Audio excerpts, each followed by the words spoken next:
Hello, আসসালামু আলাইকুম everyone. This is MD Iftekhar Rahman, CEO of Wicker education. আজকে আমি অ্যাকচুয়ালি পার্ট টাইম জব নিয়ে কথা বলবো। দক্ষিণ কোরিয়াতে কি ধরনের পার্ট টাইম জব করে স্টুডেন্টরা? স্টুডেন্টরা অ্যাকচুয়ালি আমাদেরকে অনেক কোয়েশ্চেন করে যে এখানে আসার পরে কি টাইপের জব করে সাধারণত স্টুডেন্টরা।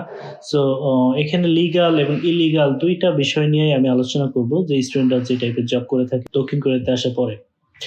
সো অ্যাকচুয়ালি একটা স্টুডেন্ট এখানে আসার পরে সবাই ১ম এ চেষ্টা করে রেস্টুরেন্টে জব করার জন্য। কারণ এইটা একমাত্র লিগ্যাল জব আমাদের এখানে। আ তারপরে বাকি যে জবগুলা থাকে এগুলো আসলে আ পার্ট জব পাওয়া এবং পারমিশন পাওয়া সবথেকে বেশি ডিফিকাল্ট এবং জব পাওয়াটাও অনেক ডিফিকাল্ট। সো সবাই ট্রাই করে, মেক্সিমাম স্টুডেন্টরা ট্রাই করে রেস্টুরেন্টে জব করার জন্য। আর বাকি যে স্টুডেন্টরা যারা জব পায় না তারা সাধারণত যেকোনো জব করে randomly। সেগুলা আসলে ইলিগাল জব। সো প্রথমত লিগ্যাল জব নিয়ে কথা বলি।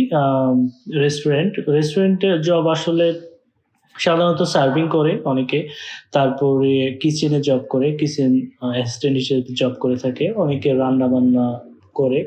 আম তারপরে অনেকে ক্লিনিং জব করে থাকে। বাট ক্লিনিং জব যেগুলা এগুলো হচ্ছে ইলিগাল জব। আর রেস্টুরেন্টের যে জবগুলা এগুলো হচ্ছে লিগ্যাল জব। সো রেস্টুরেন্টে যদি কোনো স্টুডেন্ট জব করে থাকে তাহলে সে ইউনিভার্সিটি থেকে পারমিশন নিয়ে আ ইউনিভার্সিটি থেকে এবং বস থেকে পারমিশন নিয়ে তারপরে ইমিগ্রেশনে গেলেই তাকে পারমিশন দিয়ে দিবে ৬ মাসের জন্য। সো মোটামুটি এইটার প্রসেস নিয়েও আরেকদিন কথা বলব। কিভাবে পার্ট টাইম জবের পারমিশন নেওয়া যায় দক্ষিণ কোরিয়াতে। এটা ইজি একটা প্রসেস, একদম ইজি। ইউনিভার্সিটিতে গেলেই তারা হেল্প করবে কিভাবে পার্ট টাইম জবের পারমিশন নিতে হয়।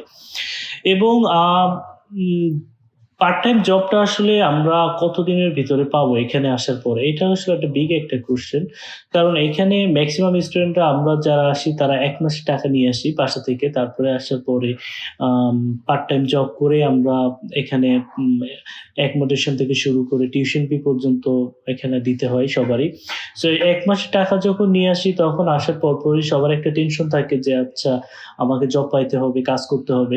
সো মোটামুটি আসার পরপরই সবাই ফাইটিং করা শুরু করে জব পাওয়ার জন্য। সো এট লিস্ট ১০ থেকে ১৫ দিন, অনেক সময় ১ মাসও লেগে যায় জবটা পাইতে। আ কারণ এখানে ল্যাঙ্গুয়েজটা একটা ব্যারিয়ার হয়ে যায় এবং আমাদের কালচারের সাথে কিন্তু কোরিয়ার কালচার অনেকটাই ডিফারেন্ট। সো আসার পরে দেখা গেল যে এইসব বুঝতেই একটু সময় লেগে যায়। ১৫-২০ দিন, অনেক সময় ১ মাসও লেগে যায়।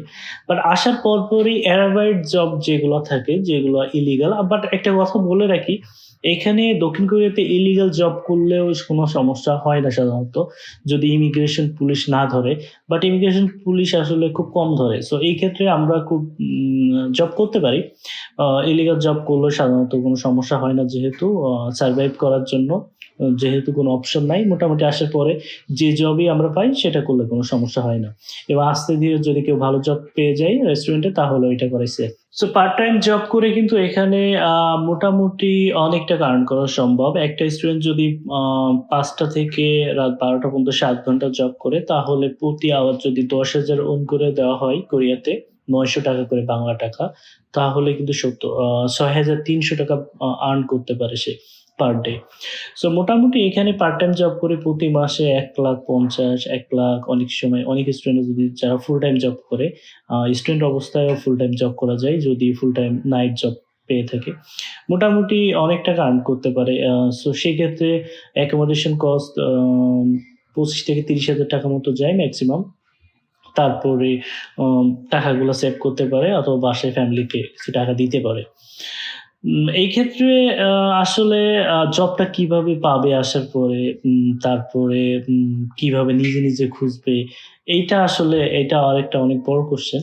সো এখানে আসার পরে সাধারণত সিনিয়র যারা থাকে বাংলাদেশি কমিউনিটি অথবা অন্য দেশের সিনিয়র যারা থাকে তাদের হেল্প নিতে হয় সাধারণত এখানে আসার পরে।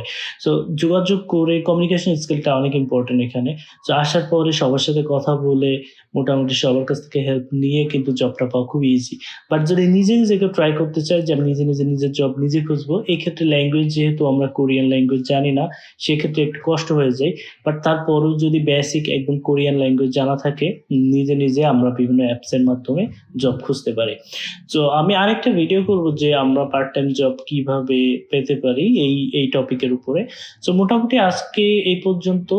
অন্য আরেকদিন দেখা হবে আরেকটা ভিডিওতে। ওকে, আল্লাহ হাফেজ।